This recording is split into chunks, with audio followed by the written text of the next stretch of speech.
बाबा का कभी भी एक जगह ठिकाना नहीं होता था। वो भक्तों के घर कभी भी जब मन चाहे चले जाते थे। सुबह, शाम, रात, दोपहर, किसी भी समय पहुंच जाते थे। एक दिन बाबा अपने एक भक्त के यहाँ रात में पहुंचे और ज़ोर ज़ोर से दरवाज़ा खटखटाने लगे।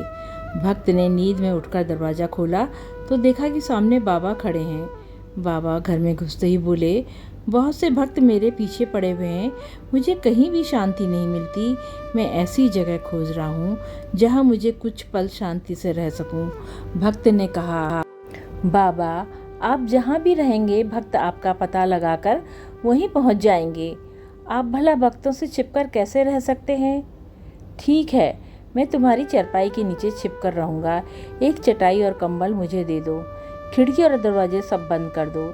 यदि मुझे कोई ढूंढते हुए आ जाए तो कहना हमने तो बाबा को देखा ही नहीं। उस भक्त ने वैसा ही किया जैसा बाबा ने कहा था। बाबा चारपाई के नीचे छुप गए। उन्होंने चारपाई पर बिछे चादर से स्वयं को चारों ओर से ढक लिया। जब एक दो भक्त बाबा को खोजते हुए आए तो भक्त ने उन्हें भगा दिया और बोला, नाहा की रात में नींद खराब करने चले आते हो तुम लोग।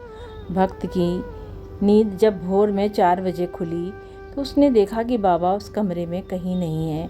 घर के दरवाजे और खिड़की तो सभी बंद हैं, फिर बाबा कैसे निकल गए होंगे? उसने दूसरे कमरे में भी खोजा लेकिन बाबा का कहीं ठिकाना नहीं था। बाद में मालूम पड़ा कि बाबा उसी मकान में चले गए हैं जहाँ से आए थे।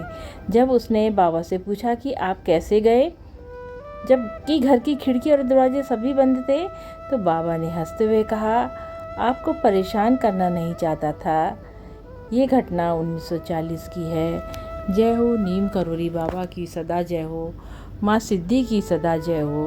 बाबा अपने भक्तों का कल्याण करना प्रभु, कल्याण करना प्रभु। जय हो बाबा जय हो, सदा ही जय हो।